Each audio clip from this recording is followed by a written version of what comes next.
أعوذ بالله من الشيطان الرجيم بسم الله الرحمن الرحيم والصلاة والسلام على أشرف الأنبياء والمرسلين نبينا محمد وعلى آله وأصحابه أجمعين ثم أما بعد.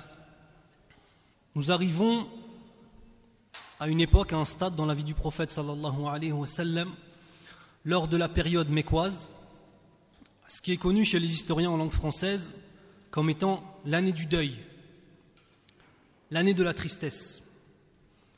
N'oubliez pas que nous sommes au cours de la 10e année, la 10e année d'appel à l'islam du prophète sallallahu alayhi wa sallam. Toutes les difficultés qu'il a rencontrées, tout ce que ses compagnons ont subi, toutes ces choses-là, subhanallah, c'est comme si ça n'avait aucun effet sur lui. Et je dirais même plus, ça n'a aucun effet sur lui.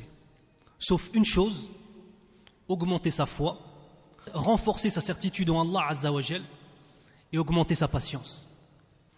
10 ans de prêche, 10 ans de persécution, 10 ans de refus de l'islam le plus souvent et parfois une minorité d'acceptation de l'islam.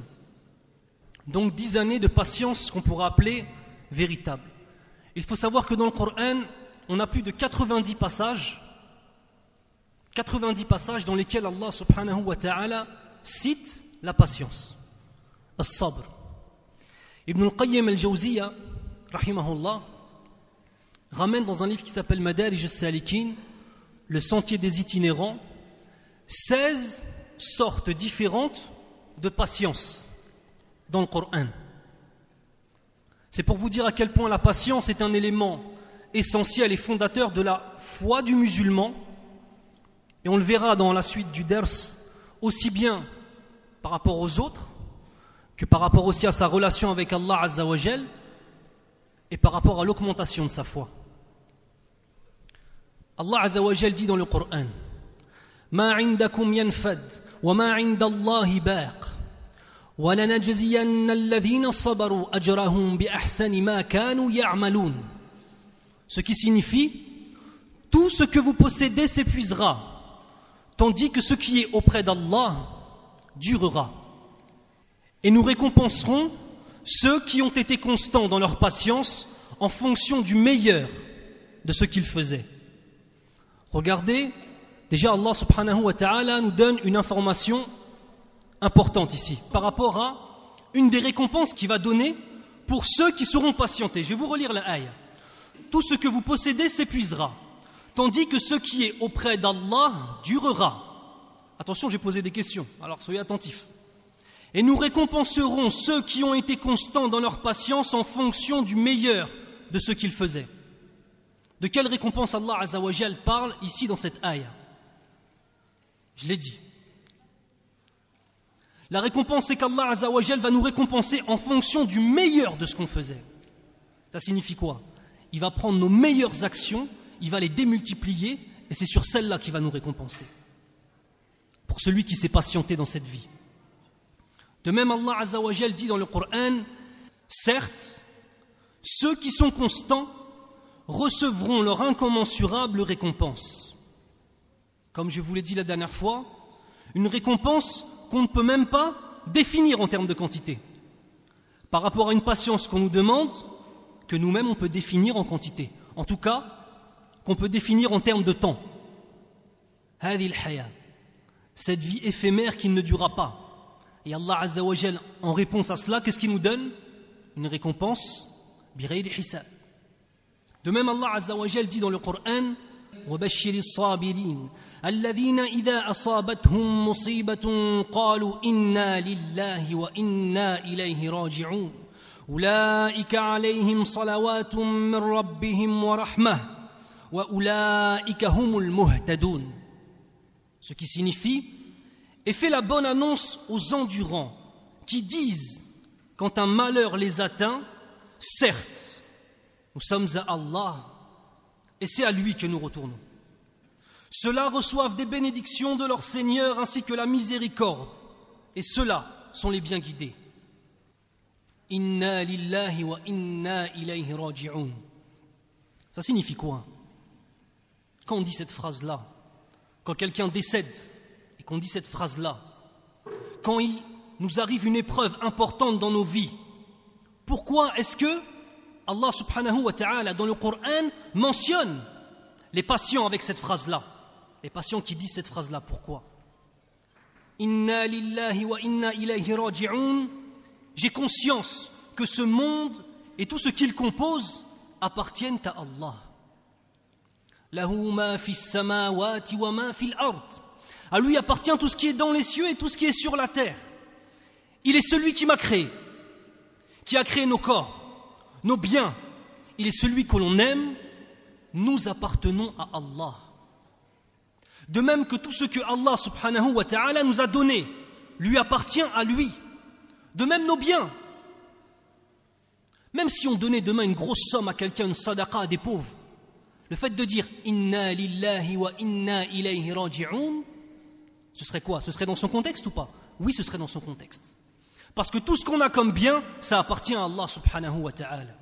Tous les gens qu'on aime et qui sont en bonne santé et pour qui on fait des du'as, ils appartiennent à Allah subhanahu wa ta'ala.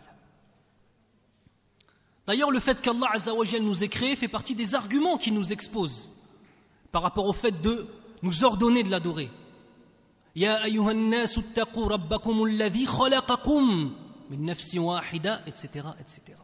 Craignez-le, car il est celui qui vous a créé. Craignez-le, ça veut dire quoi?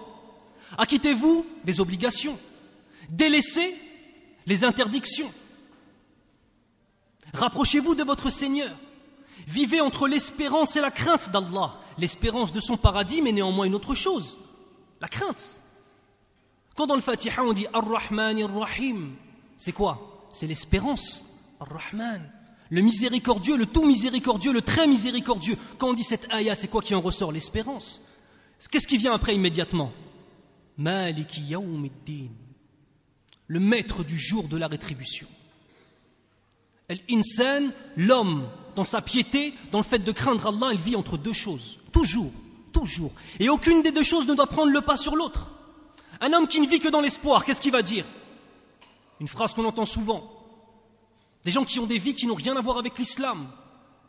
Des gens qui ont des mahallats, qui vendent du khamr ou des choses comme ça, a'udhu billah. Ou des jeunes qui vendent des substances illicites. Qu'est-ce qu'ils disent? Allah Ghafour Rahim. Allah Azza wa Jal, il va me pardonner. Mais qui t'a dit ça? Qui t'a dit que tu n'allais pas mourir avant de faire tauba? Qui? Tu sais ce que ça signifie de vendre de l'alcool? Est-ce que tu sais qu'Allah il t'a maudit? Est-ce que tu sais que quand tu vends des drogues ou que tu consommes des drogues, Allah il t'a maudit? C'est la même chose.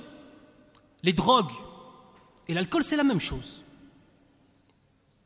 Ils ont une sifa, ils ont une caractéristique principale qui fait que c'est muharram. C'est quoi? C'est qu'il enlève l'aql, qu'il enlève la conscience et la raison. Un homme qui n'a pas de raison, il ne peut même pas faire la prière. C'est vrai ou c'est pas vrai? Al-aql, ça fait partie des choses que maqasid al-sharia, les buts de sharia, cherchent à préserver, subhanallah. De même, Allah Azza wa Jal dit dans le Coran كيف تكفرون بالله وكنتم أمواتا فأحياكم ثم يميتكم ثم يحييكم ثم إليه ترجعون. Comment pouvez-vous renier Allah alors qu'il vous a donné la vie, alors que vous en étiez privés? Comment est-ce que des gens peuvent ne pas croire en Allah? C'est ce que Allah est en train de nous dire. Comment vous pouvez ne pas croire en moi alors que vous n'existiez pas et que je vous ai donné votre vie? Puis, je vous ferai mourir. Puis, je vous ferai revivre. Et c'est vers moi que sera le retour. Kayfa takfuruna billah, mais aussi dans le sens Kayfa la ta'buduna Allah. Comment est-ce que vous n'adorez pas Allah Azza wa Jal alors qu'il nous a créés, qui va nous faire mourir, qui va nous faire revivre, et que c'est vers lui qu'on va retourner? C'est aussi dans ce sens-là. Les patients sont ceux qui, avec leur cœur et leurs actes, vivent ce qu'ils disent. Inna Allah ma'as sabirin. Allah est certes avec les patients. Combien de fois on a entendu ça? Surtout pour ceux, mashallah, surtout les anciens qui ont fait le hajj. Hein? C'est le slogan. Quelqu'un, il se passe un gros problème, tout de suite une personne vient et te dit Inna Allah ma'as sabirin. C'est vrai, mais il faut la comprendre encore cette ayah. Il faut simplement le dire, non pas simplement, le dire, il faut aussi le comprendre et il faut aussi le mettre en action. Combien de fois j'ai vu des bagarres dans le Masjid al-Nabawi, dans le Masjid al-Haram, à Mina, à Arafat, des bagarres, les gens ils ont saigné. Il est au sabr. Il est au sabr. C'est une ibada. C'est le voyage de la vie d'un musulman. Il est au sabr. Écoutez ce hadith. La patience par rapport à la foi est comme la tête par rapport au corps. La patience par rapport à la foi est comme la tête par rapport au corps. Ce qui signifie quoi? Si tu n'as pas de tête, est-ce que ton corps il te sert à quelque chose? Si tu n'as pas de patience, comment est-ce que tu vas conserver ta foi quand les épreuves elles vont venir? Et ça, on va en parler, Inch'Allah. Je voudrais vous faire remarquer une chose. Est-ce que les animaux ont de la patience? Il y a un point d'interrogation à la fin de ma phrase. Ça veut dire que c'est une question. En arabe, istifham. Est-ce qu'un animal, il fait preuve de patience ou pas? Non, barakallahu fik. Je ne vois pas c'est qui a répondu. Un animal, il ne fait pas preuve de patience. Un animal, il suit uniquement son instinct. Et on ne lui demande pas de patienter. D'accord? Un ange, est-ce qu'il a besoin de faire preuve de patience? Ah non, ce n'était pas la bonne réponse là cette fois-ci, Akhil Karim. L'ange, il n'a pas besoin de faire preuve de patience. Pourquoi? Parce qu'il est parfait. Et parce que la fitna, le fait d'avoir envie de désobéir à Allah, ça ne fait pas partie de ses attributs. Subhanallah. L'ange, il est parfait, il n'a pas besoin de patienter face à l'ibtila. Vous savez pourquoi? Parce que l'ibtila, ça ne veut rien dire pour lui. La seule chose qu'il veut faire, c'est adorer Allah, subhanahu wa ta'ala. Maintenant, l'homme. Est-ce que l'homme, il a besoin de la patience? Non. Quand l'homme naît et qu'il est un enfant, il est comme quoi? Il est comme un animal. Avec tout le respect que ça peut impliquer quand je dis ça. Il est guidé par ses instincts. Il est guidé par la faim. Il est guidé par l'envie. Un enfant, il veut quelque chose, il le prend. Ça veut dire quoi ce que je suis en train de dire? Ça veut dire que celui qui grandit et qui ne sait pas ce que c'est que la patience et qui ne sait pas ce que c'est que la foi, il restera en vérité un grand enfant. Il veut quelque chose, il le prend. Ça s'appelle le vol. Il y a quelque chose qui lui déplaît à l'enfant, qu'est-ce qu'il fait? Il tape. Ça s'appelle la brutalité et la violence gratuite. Et l'homme, lorsqu'il était loin de la religion et qu'il commence petit à petit à se mettre dans la religion, petit à petit, qu'est-ce qu'il fait? Il commence à développer dans son cœur la patience. Patienter face aux épreuves. Patienter face à la tentation. Et si on parle de tentation, est-ce qu'on peut parler d'autre chose? Est-ce que je peux faire silence sur les femmes et sur l'argent? Est-ce que c'est possible ça? C'est impossible. Lorsqu'une femme vient, ya akhil karim, et te propose des choses illicites, pense à une chose. Pense à Huril Ain. Pense aux femmes du paradis. Et pense que cette femme-là, dans cette vie, elle aura beau être la plus belle du monde. La plus belle du monde. Wallahi que c'est un kafar face à une femme du paradis. Wallahi la'azim, un kafar. Et en plus, cette femme-là, qui n'a aucune honte à venir draguer les gens et à vouloir inciter les gens au muharram, vous savez quoi? J'ai parlé hier du zuhd avec les darajas, avec les degrés du zuhd. Je vais interroger personne pour me les redire les trois, Inch'Allah, on va vous laisser tranquille. Et parmi les degrés, c'est le fait de laisser cette vie et de ne plus l'aimer. Cette femme-là, quand on la voit, cette femme-là qui est mal habillée, qui est soi-disant, qu'elle t'aime choisir, dans une mosquée, aiguichante. Cette femme-là, si ta foi elle monte assez haut, wallah, tu vas la détester pour sa façon de s'habiller. Et elle n'aura rien d'aiguichant, Inch'Allah ta'ala. Et l'argent, j'en ai parlé hier par rapport au zuhd, on ne va pas revenir dessus, Inch'Allah ta'ala. Néanmoins, l'homme, lorsqu'il augmente sa patience, il se rapproche des anges par rapport à une seule chose. C'est le fait d'arriver à la soumission totale à Allah subhanahu wa ta'ala. Mais l'homme, il a toujours besoin de la patience tout au long de son existence. Et là, je vais vous poser une question. Ibn Jawzi, rahimahullah, il rapporte dans un livre à lui, il nous dit, quel est le meilleur, l'ange ou l'homme? Quel est le meilleur auprès d'Allah? L'ange ou l'homme? Si on me dit l'homme, il faut me répondre pourquoi. Si on me dit l'ange, il faut me répondre pourquoi. Barakallahu fik, le frère il a raison. Parce que l'homme, il a ce qu'on appelle le libre arbitre. Parce que l'homme, il a le choix d'obéir ou de ne pas obéir. Comme dit Ali dans un athar, Al-yawm amalun wa la hisab. وَغَدًا حِسَابٌ وَلَا عَمَلٌ. Aujourd'hui, des actions et pas de sanctions. Demain, la sanction, c'est-à-dire le livre des comptes, et les actions sont finies. On porte quelque chose en nous qui est noble. On porte aussi une responsabilité qui est plus lourde qu'une montagne, qui est le libre arbitre. Mais regardez ce qu'Allah nous offre si on arrive à patienter pendant cette vie éphémère. Mais regardez ce qu'Allah subhanahu wa ta'ala, dans sa miséricorde, nous accorde alors qu'en vérité on ne le mérite même pas. Qu'on n'a même pas adoré Allah azza wa jal comme il se doit. La patience dans les épreuves, le musulman éprouvé, il se rapproche d'Allah azza wa jal. Et il adore Allah, avec sincérité. Et quand il va se prosterner sur le sol, dans le dernier tiers de la nuit, ou dans n'importe quelle prière, ça va être avec l'ikhlas, avec la sincérité qui va le demander à Allah subhanahu wa ta'ala de le sortir de ses problèmes. Et ça doit augmenter sa foi. Pourtant, on assiste beaucoup à des gens qui, lors d'une épreuve, font quoi? S'éloignent d'Allah azza wa jal. C'est vrai ou c'est pas vrai? Combien de frères, et moi je viens ici une fois par an, ya ikhwan, et il y a des têtes qui disparaissent, ya ikhwan. Chaque année, il est où Foulen? Ah, Foulen, khair. Il est où Foulen? Ah, Foulen. Il a eu des problèmes, il a divorcé, et khlas. Comment ça, khlas? Comment tu le sais? Non, j'ai entendu. Mais tu étais toujours avec lui? Non, mais t'es parti le visiter? Non, mais j'ai pas le temps, tu comprends, frère, avec ma femme, mes enfants. Ah, d'accord. Donc ton frère, que tu fréquentes dans la mosquée, qui est ton frère fillahi azza wa jal, dans un pays non musulman où il y a des difficultés pour pratiquer notre religion, quand ce frère-là il a une épreuve et qu'il se retrouve tout seul et qu'il lâche la religion, les gens ils vont pas le visiter. C'est ça la notion de communauté? C'est ça la notion de communauté? Quand on a une épreuve, on nous laisse tranquille. Un frère qui portait la barbe, ensuite il se rase. Les frères ils le voient, ils sont limite à l'insulter, mais demande-lui pourquoi.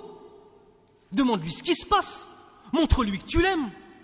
Les frères, honnêtement, il y a beaucoup de, comment dirais-je, de nostalgie par rapport à avant. Là, c'est les gens de 30 ans, 35, 40 ans. Non, nous, avant, c'était mieux de din. On avait une ambiance, mashallah et tout. Non, aujourd'hui, franchement, c'est plus pareil. Mais tu fais quoi? Tu fais quoi aujourd'hui, toi, pour amener une ambiance islamique? Et toi, t'es qui par rapport à tes frères? Est-ce que tu aides les gens? Alors moi je voudrais dire à tous ceux qui tiennent ce discours, avant c'était mieux, maintenant c'est moins bien, moi je te dis non. L'iman billah, la foi en Allah azza wa jal, il y a 20 ans, il y a 30 ans, il y a 1400 ans, et aujourd'hui et encore jusqu'à Yawm al-Qiyamah, elle est présente dans les poitrines. Et s'il y a quelqu'un qui a baissé par rapport au fait d'entretenir les relations entre les gens, c'est les musulmans, c'est pas la foi qui est partie des poitrines. Alors c'est beau d'accuser les autres, c'est beau de dire non mais avant c'était mieux, mais qu'est-ce que tu fais? Et j'en connais des frères. Aucune notion de mahabba, aucune notion de communauté. Mais tu vas où?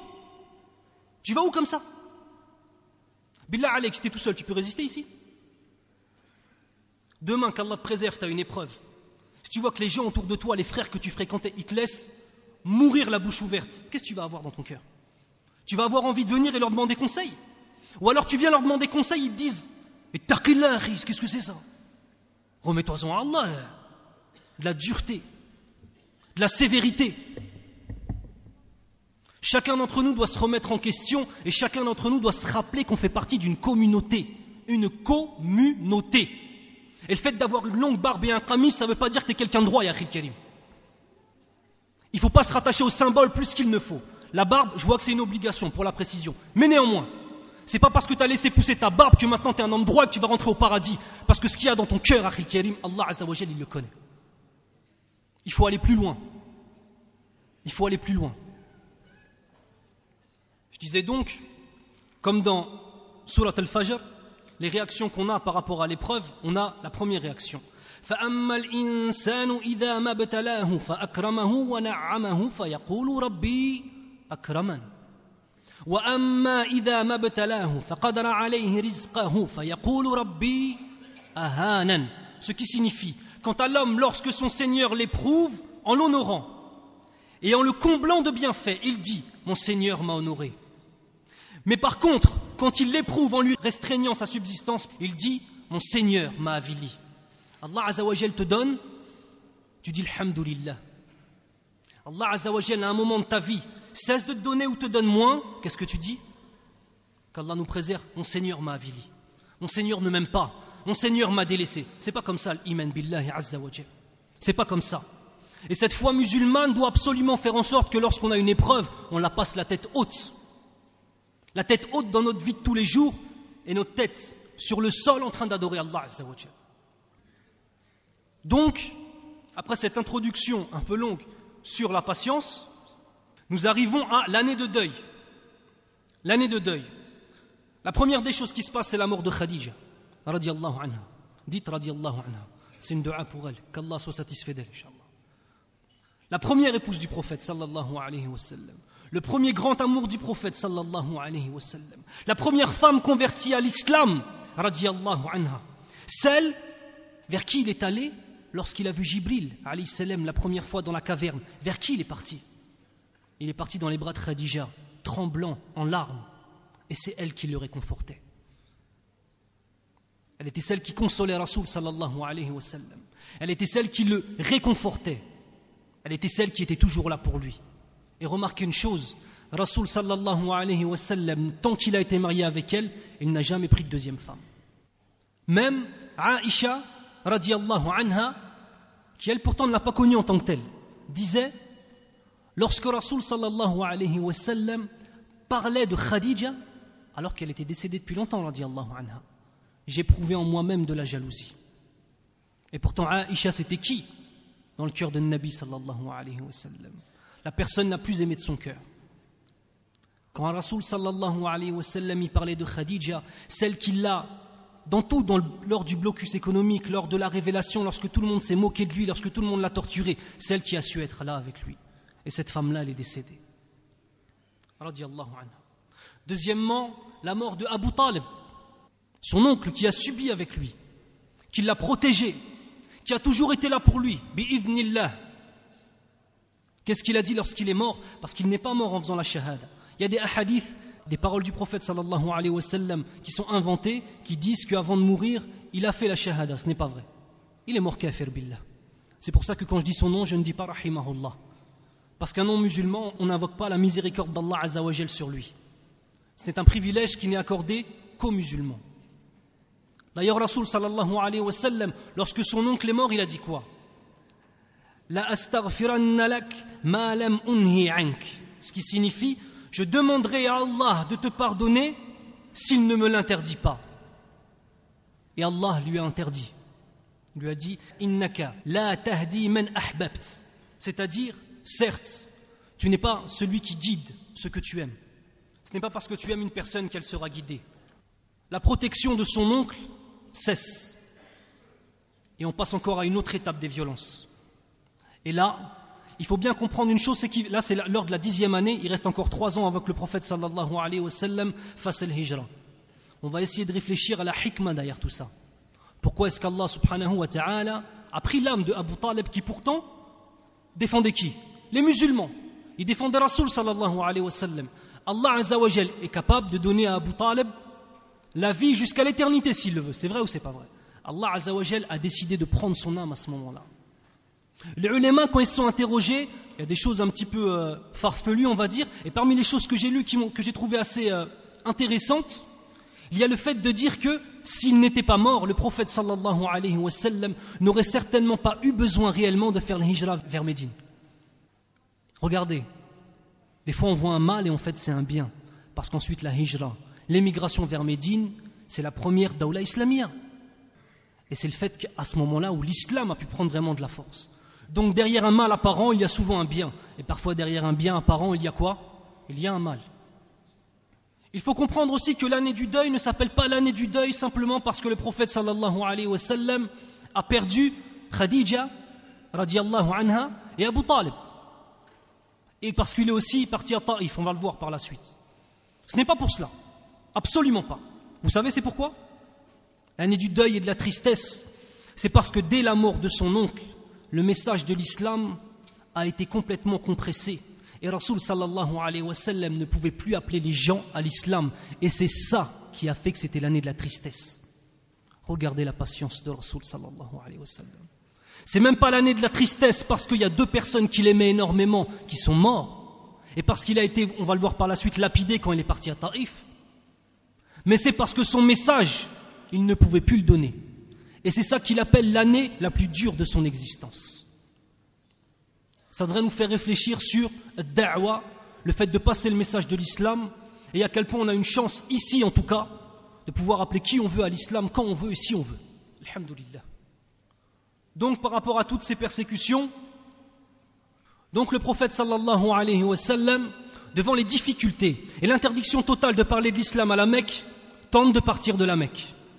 Il part à Taïf, qui est environ à 111 km de la Mecque. Il part avec qui? Avec Zayd, radiyallahu anhu. Sur le chemin, ces 111 km, il croise des tribus.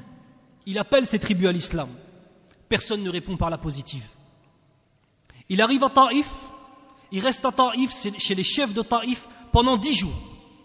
10 jours, il tourne dans la ville, il va voir tous les chefs, il va voir toutes les personnes, il les appelle à l'islam. Personne ne répond à Rasoul sallallahu alayhi wa sallam. Pas une personne n'accepte l'islam. Jusqu'au moment où les gens commencent à se moquer de lui, à l'appeler un fou, comme on disait à la Mecque, à l'appeler un poète, etc., etc. Et il est venu avec une seule personne. Et eux, ils sont à domicile chez eux. Et lui, c'est un étranger. Alors ils se permettent l'impensable. Ils décident de chasser Rasulullah sallallahu alayhi wa sallam de la ville. Ils demandent aux enfants et aux fous du village de prendre des pierres et de lapider Rasul sallallahu alayhi wa sallam, de lui lancer des pierres.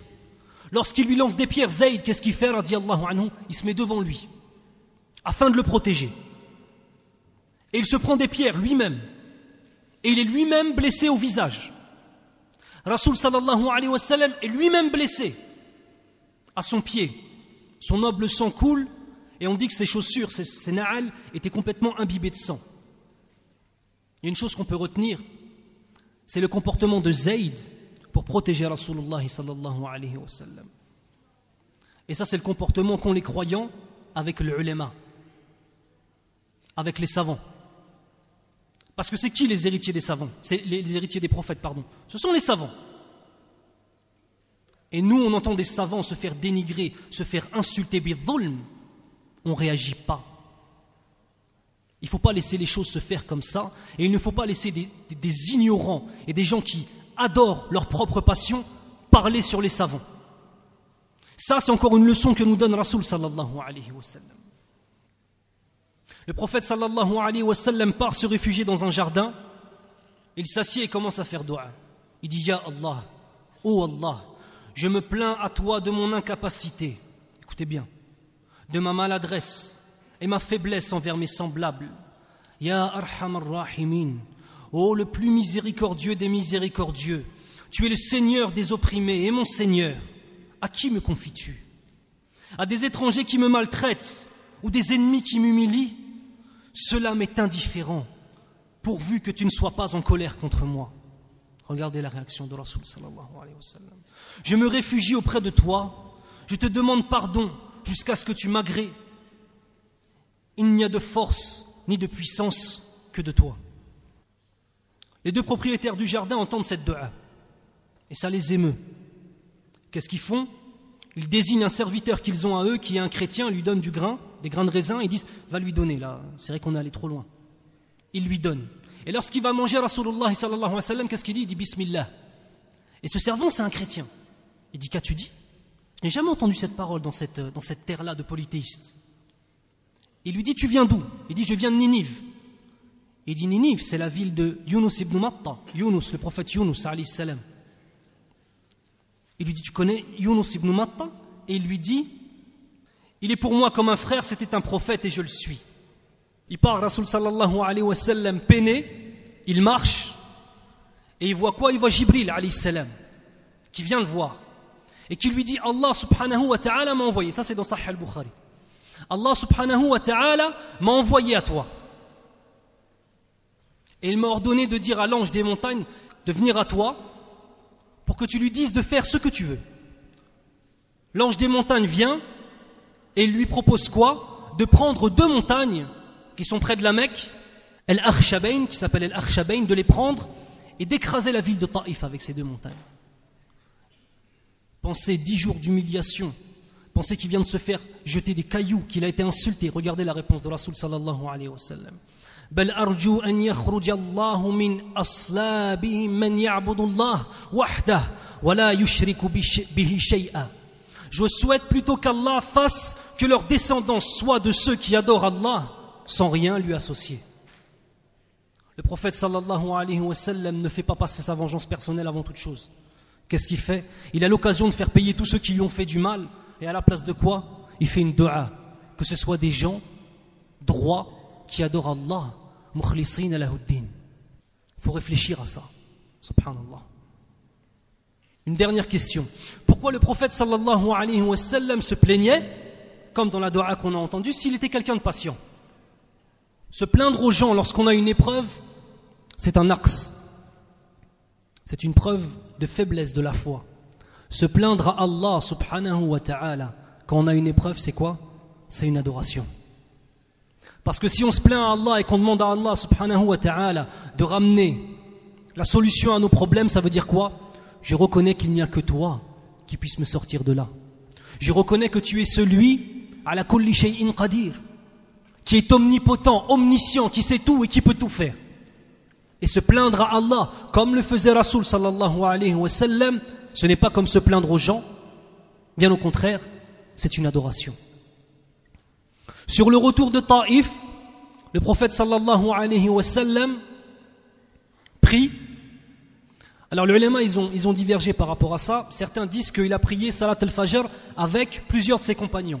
Néanmoins, il y a deux problèmes qui se posent par rapport à cette version-là des choses. C'est que Rasoul sallallahu alayhi wa sallam est parti juste avec Zayd. Comment est-ce qu'au retour, il serait avec plusieurs compagnons? Et la deuxième des choses, ils disent Salat al-Fajr. Pourtant, Salawat al-Khamsa, les prières obligatoires ont été prescrites quand? Lors de l'Isra ou al-Mi'raj. Et à la Sahih, c'est pas encore arrivé. Donc Rasoul sallallahu alayhi wa sallam priait et des djinns ont entendu. Et ces djinns-là se sont convertis à l'islam. Et ce sont ces djinns-là dont Allah subhanahu wa ta'ala parle dans Surat al-Jinn. Subhanakallahumma wa bihamdik ashhadu an la ilaha illa ant astaghfiruka wa atubu ilayk.